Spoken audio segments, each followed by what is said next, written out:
우리 장로님 기도해 주신 것처럼 사순절 기간 속에 있습니다.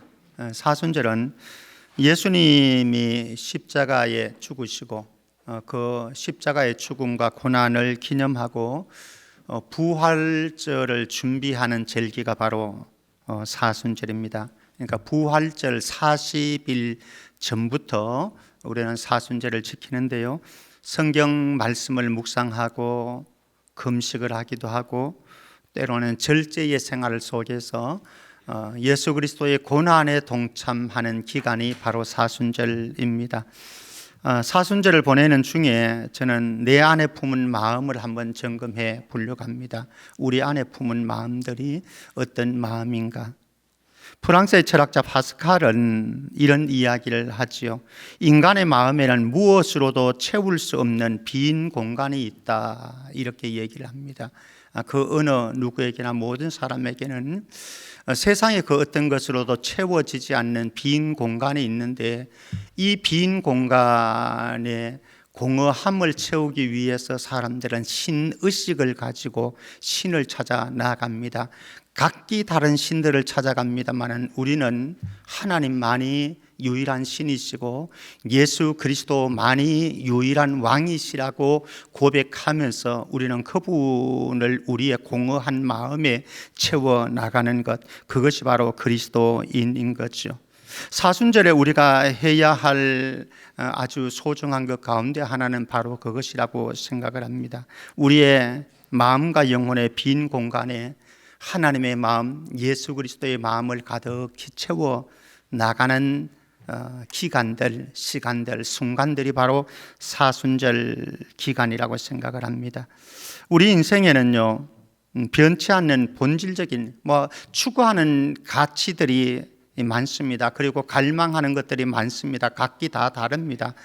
그 사람이 가지고 있는 삶의 양태 속에서 각기 다 다릅니다만은 변치 않는 본질적인, 특별히 기독교인들에게는 변치 않는 가치, 또 갈망이 있습니다. 우리 고린도전서 11장 1절 말씀 보면은요, 내가 그리스도를 본받는 자가 된 것 같이 너희는 나를 본받는 자가 되라, 이렇게 말씀합니다.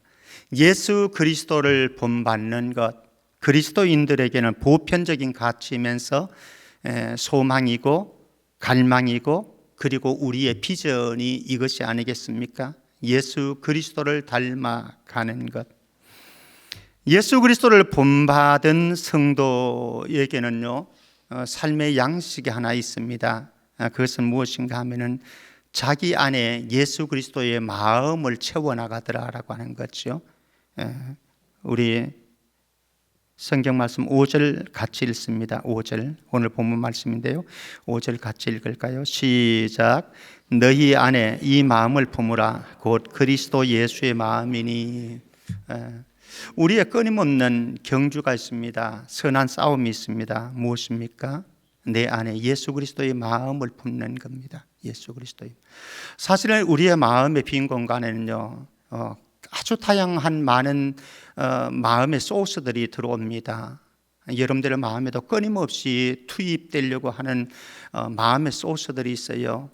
그런데 때로는 그것을 저항해야 되기도 하고요, 비워버려야 되기도 하고, 그래서 우리의 마음에 예수 그리스도의 마음, 하나님의 마음을 가득 채운다고 한다면 이게 가장 멋있는 크리스찬, 행복한 크리스찬이겠지요.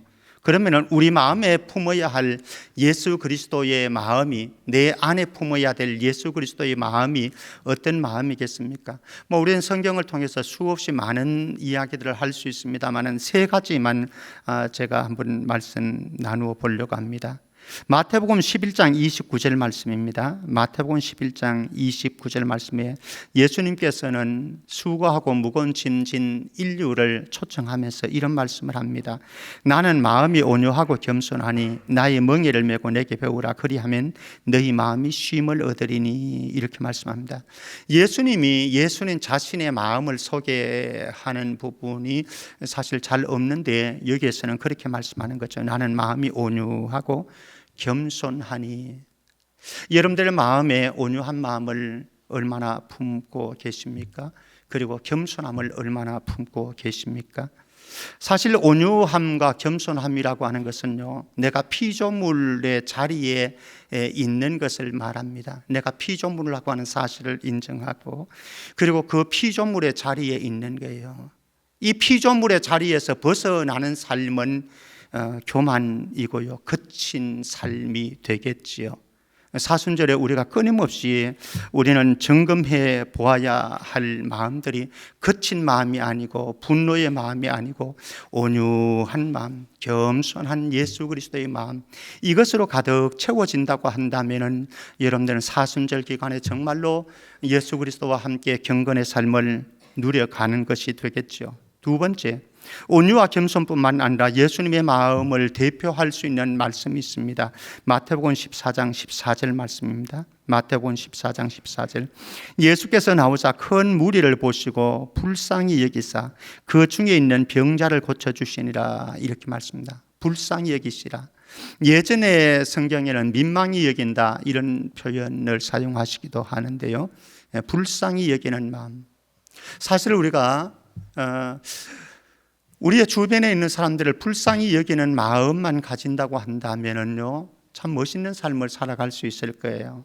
여러분들이 여러분들의 남편을 바라보시면서 불쌍히 여기는 마음만 있다고 한다면요, 여기 불쌍히 여긴다라고 하는 것은 단순한 동정 이상입니다. 단순한 공감 이상입니다.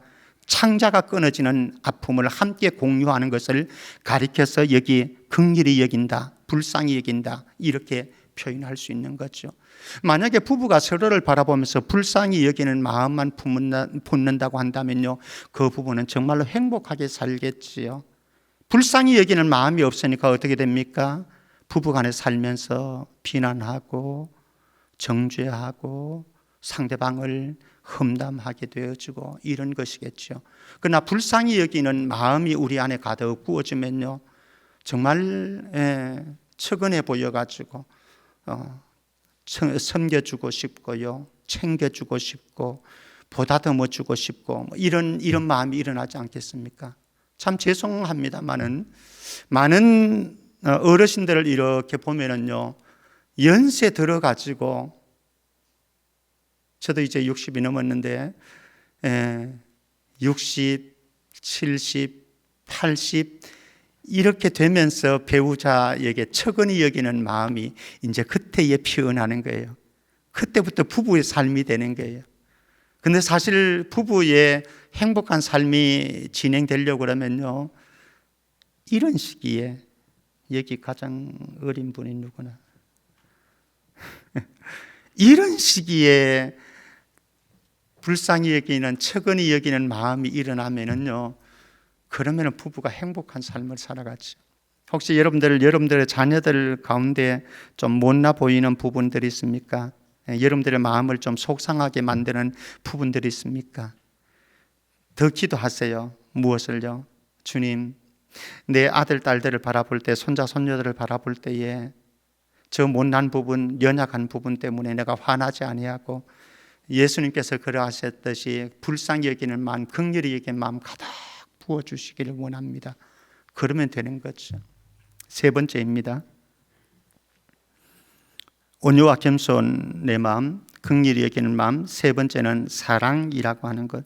성경 전체가 사랑이니까요. 구약과 신약을 통틀어서 한 단어로 표현한다고 한다면 사랑이라고. 하나님은 사랑이시라. 하나님을 표현할 수 있다고 한다면 사랑으로 표현할 수 있는데, 빌립보서 1장 8절 말씀입니다. 빌립보서 1장 8절 말씀요.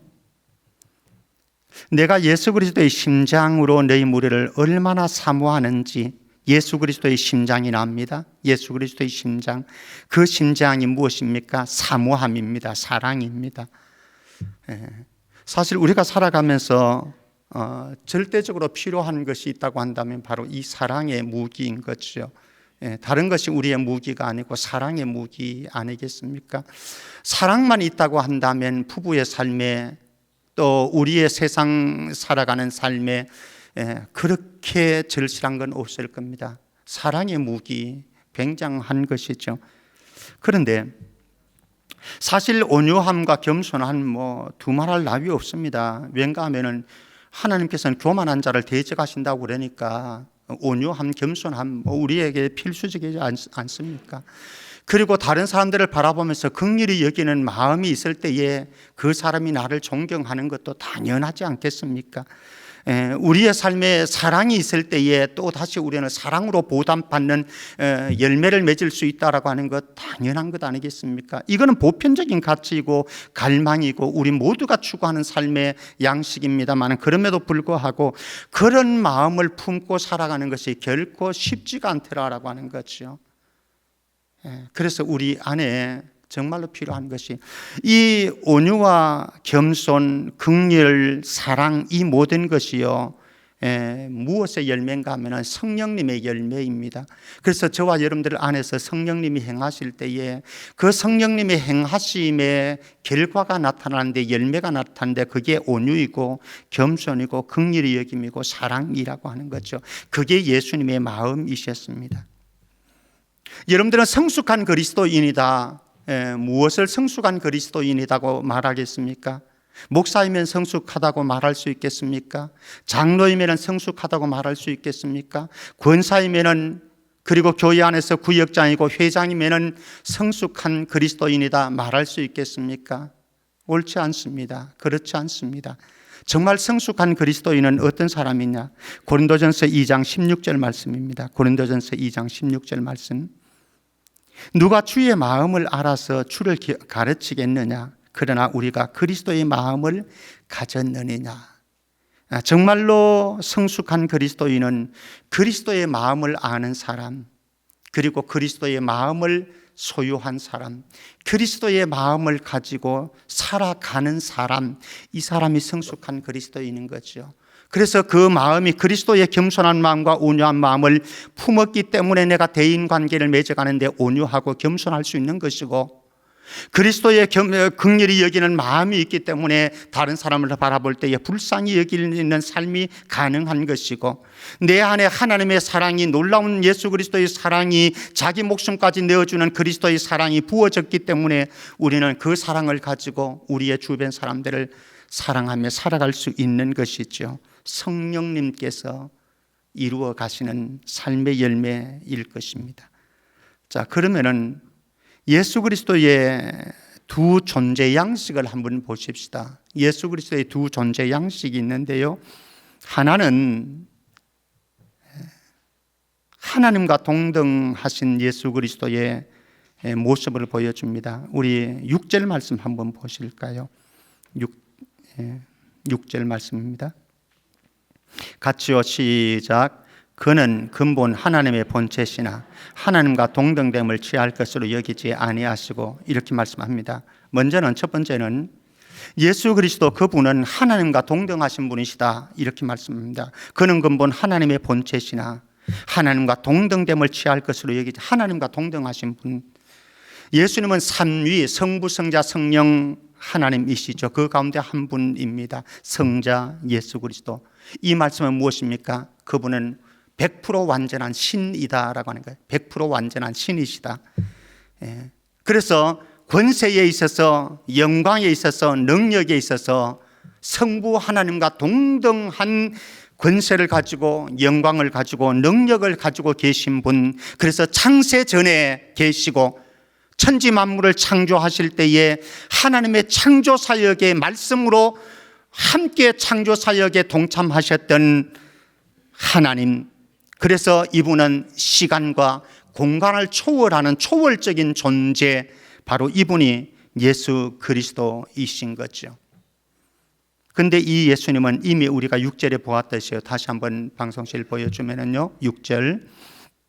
그는 근본 하나님의 본체시지만 하나님과 동등됨을 취할 것으로 여기지 아니하셨다. 100% 완전한 신이신 하나님이시지만은, 그러나 그는 하나님됨을 거부하셨다. 그런데 아담을 한번 찾아가 보십시다. 아담은 하나님이 만드신 피조물에 불과합니다. 절대 창조주가 될 수 없는 의존적인 존재인 거죠. 그러니까 피조물로서 창조주를 의존해야만 되는 이 아담은 자기 본분과 자리를 이탈해서는 안 되는 거죠. 자기 본분과 자기 자리를 잘 지켜야 합니다. 그런데 마귀는 이 아담으로 하여금 자기 자리, 자기 본분을 이탈하도록 유혹을 합니다. 그래서 어떻게 유혹하는지 한번 보실래요? 창세기 3장 5절 말씀입니다. 창세기 3장 5절. 너희가 그것을 먹는 날에는 금단의 열매를 말하는 거죠. 하나님께서 먹지 말라, 먹으면은 반드시 죽는다라고 했던 그 금단의 열매를 먹는 날에는 너희 눈이 밝아져서 하나님과 같이 되어서 선악을 알 줄 하나님이 아시기 때문에 너희들에게 먹지 말라고 그렇게 명령하셨다라고 마귀는 유혹했습니다. 눈이 밝아진다고 했습니다. 하나님과 같이 된다고. 그래서 선악을 다 분별할 줄 아는 존재가 되어진다고, 신적인 존재가 되어진다고 얘기를 했습니다. 그래서 하와도 눈이 희둥거려지고 아담도 눈이 희둥거려져서 금단의 열매를 먹었습니다. 하나님과 같이 되려고 하는 유혹을 이기지 못한 것이죠. 자, 그러면은 아담의 본성을 물려받은 인류, 저와 여러분들이 아니겠습니까? 모든 인간들은 아담의 타락한 본성을 가지고 태어난 것이죠. 저와 여러분들 모두가. 그래서 우리 안에는 어떤 욕망이 있는가 하면 하나님과 같이 되려고 하는 욕망이 있습니다. 하나님의 자리를 차지하려고 하는 욕망이 있습니다. 그래서 하나님의 지식에 도달하고 싶어 하고요, 하나님의 자리를 차지하고 싶어 하고요, 하나님의 권세와 영광을 차지하려고 합니다. 그 시도를 한번 창세기 11장에 가서 인간의 모습을 한번 보십시다. 11장 4절입니다. 11장 4절. 또 말하되, 자, 성읍과 탑을 건설해서 그 탑 꼭대기를 하늘에 닿게 해서 우리 이름을 내고 온 지면에 흩어짐을 면하자. 사실 생육하고 번성하기 위해서는 흩어져야 됩니다. 자꾸 흩어져야 되는데, 그러나 인간들이 바벨탑을 쌓았던 거죠. 지금도 사람들은 부지런하게 바벨탑을 쌓고 있습니다. 과학의 바벨탑을 쌓고 있고요, 지식의 바벨탑을 쌓고 있고요, 문화의 바벨탑을 쌓고 있고요, 이념의 바벨탑을 쌓고 있습니다. 저와 여러분들은 어떤 바벨탑을 쌓고 있을까요? 우리 모두도 어느 측면에서는 지금 바벨탑을 쌓고 있는 것에 불과한 거거든요. 가만히 우리들 자신을 바라보게 되었지만 우리 안에 내가 쌓고 있는 바벨탑이 있다라고 하는 것이죠. 그런데 우리는 알고 있는 사실이 있습니다. 높이 쌓은 바벨탑은 반드시 무너지고 만다라고 하는 거죠. 여러분들이 쌓았던 그 어떤 바벨탑도 무너지고 마는 것이죠. 왜? 하나님을 대적하는 문화가 되어 버렸기 때문에 그렇습니다. 인간은 피조물의 자리를 지키지 않고 창조주의 자리에 앉으려고 몸부림을 쳐가고 있습니다. 지금도 성경에도 수없는 역사가 그랬고요. 그러나 예수 그리스도는 창조주의 자리를 버리고 피조물의 자리로 스스로 내려오셨습니다. 그것을 가리켜서 우리는 그리스도의 자기 비하라고 이렇게 표현을 합니다. 자기 비움과 낮아지신 그리스도의 또 다른 얼굴이 있는 거죠. 아까 전에 제가 하나님과 동등하신 예수 그리스도, 초월적 존재이신 100% 신이신 예수님을 생각해 보았습니다. 인간들은 100% 신이신 하나님 예수님과는 동떨어진 삶을 추구해가는 인간의 모습도 보았습니다. 이제 예수님께서 자기 비우시고 낮아심으로 인간의 100% 인간의 모습으로 돌아온 예수님의 모습을 한번 보십시다. 예수님은 인생 방향을 조정하셨습니다. 어떻게 해요? 100%의 신의 자리에서 100% 인간의 자리로 내려온 것이죠. 7절 8절 말씀 한번 보겠습니다. 7절 8절 말씀 보면은요, 오히려 자기를 비워 종의 형체를 가지고 사람들과 같이 되셨고 사람의 모양으로 나타나셔서 자기를 낮추시고 죽기까지 복종하셨으니 곧 십자가에 죽으심이라. 몇 가지 말씀을 합니다. 첫 번째는 자기를 비우셨다. 두 번째는 종의 형체를 가졌다. 여기 종이라고 하는 건 둘로스라고 하는 아주 천하디천한 종의 신분 가운데서도 아주 천한 이 배에서 노 젓는 일을 하는 그런 천한 노예를 둘로스라고 하는데 여기서는 둘로스 종의 형체를 가지셨다. 세 번째는 사람들과 같이 되셨다. 피조물의 자리로 내려오셨다는 거죠. 그리고 네 번째는 자기를 낮추셨다. 예수님의 겸손한 모습을 보여줍니다. 그리고 죽기까지 복종하셨다. 완전한 복종하신 예수 그리스도 자기 비하의 모습을 보여주고 있습니다. 예수님은 100% 신에서 100% 인간으로 조정을 하셨습니다. 자신의 삶을. 자, 이렇게 비움과 자기 비움과 낮아짐의 결과는 무엇일까요? 예수님께서 이렇게 철저하게 자기 자신을 비우셨고 낮아지셨는데 그 결과는 무엇으로 나타났을까요? 첫 번째는요, 고린도전서 15장 22절 말씀 한번 보십시다. 고린도전서 15장 22절 말씀 같이 봅니다. 시작. 아담 안에서 모든 사람이 죽은 것 같이 그리스도 안에서 모든 사람이 삶을 얻으리라. 예수님께서 철저하게 자기 비움과 낮아지심으로 인해서 인류의 모든 죄와 사망의 줄이 끊어졌습니다. 그래서 그곳에서 구원했습니다. 그리고 새로운 삶을 우리에게 선물로 주셨습니다. 그리스도 안에서 모든 사람이 삶을 얻으리라. 아담 안에서 모두가 죽었는데 예수 그리스도 안에서 새로운 삶이 시작되었습니다. 그게 새로운 피조물인 그리스도인들 아니겠습니까? 두 번째입니다. 두 번째는 우리 갈라디아서 3장 13절 말씀 한번 보십시다. 갈라디아서 3장 13절 우리 같이 읽어볼까요? 시작. 그리스도께서 우리를 위하여 저주를 받은 바 되사 율법의 저주에서 우리를 속량하셨으니 기록된 바 나무에 달린 자마다 저주 아래에 있는 자라 하였습니다. 예수님께서 스스로 저주의 죽음을 받으셨습니다. 예수님이 저주의 죽음을 당하심으로 말미암아서 우리에게 저주의 쇠사슬을 끊어버려 주셨습니다. 이제는 더 이상 우리가 저주의 쇠사슬에 매여 있는 존재가 아닌 것이죠. 우리는 저주의 쇠사슬에서 이제는 하나님께서 우리를 저주하지 않습니다. 진노하지 않습니다. 왜? 예수님께서 우리 인류가 받아야 될, 저와 여러분들이 받아야 될 진노와 저주를 모두 십자가에서 도말하셨기 때문에 그런 것이죠. 세 번째입니다. 세 번째. 저는 이것을 영적 엘리베이션이라고 표현했는데요. 우리 9절 말씀부터 11절 말씀까지 한번 보십시다. 예수님께서 자기 비움과 낮아지심의 결과가 죄와 사망에서 구원받은 새로운 인생의 출발이 이루어지게 만들었고 저주의 쇠사슬이 끊어지도록 만들었고 세 번째는 영적 엘리베이션 즉 높아짐과 영광의 비결을 우리에게 보여주셨는데요. 한번 구체적으로 보십시다. 9절 말씀 이러므로 하나님이 그를 지극히 높여 모든 이름 위에 뛰어난 이름을 주사 10절입니다. 하늘에 있는 자들과 땅에 있는 자들과 땅 아래에 있는 자들로 모든 무릎을 예수의 이름에 꿇게 하시고 11절입니다. 모든 입으로 예수 그리스도를 주라 시인하여 하나님 아버지께 영광을 돌리게 하셨느니라.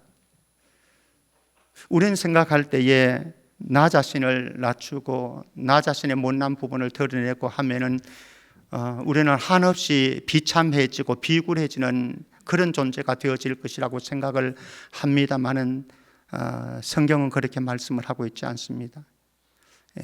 성경은 예수님께서 자기 비하 자기를 이렇게 철저하게 부인하시고 자기를 비우시고 낮아지셨더니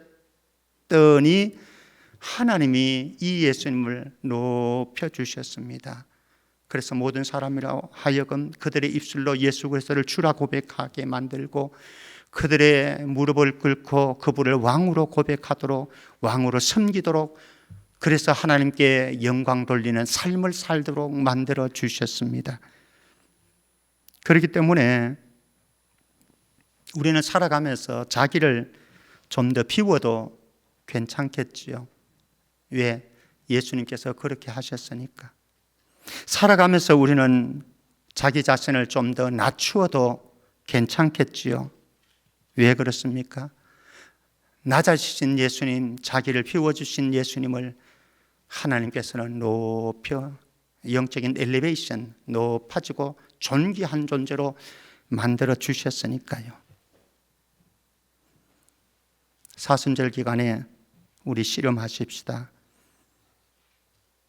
우리의 권리와 영광을 좀 더 포기하고 내려놓고, 자기 생각과 자기 주장을 좀 더 내려놓고, 내 감정과 내 삶의 아집을 좀 더 내려놓고, 그래서 내 안에 예수 그리스도의 마음이 더 특별히 비움과 낮아짐의 영성을 가지신 예수님의 이 영성이 우리 안에 가득 부어져서 우리가 살아간 그 자리에서 하나님의 영광이 선포되어지는 우리 모두가 되어지기를 바랍니다.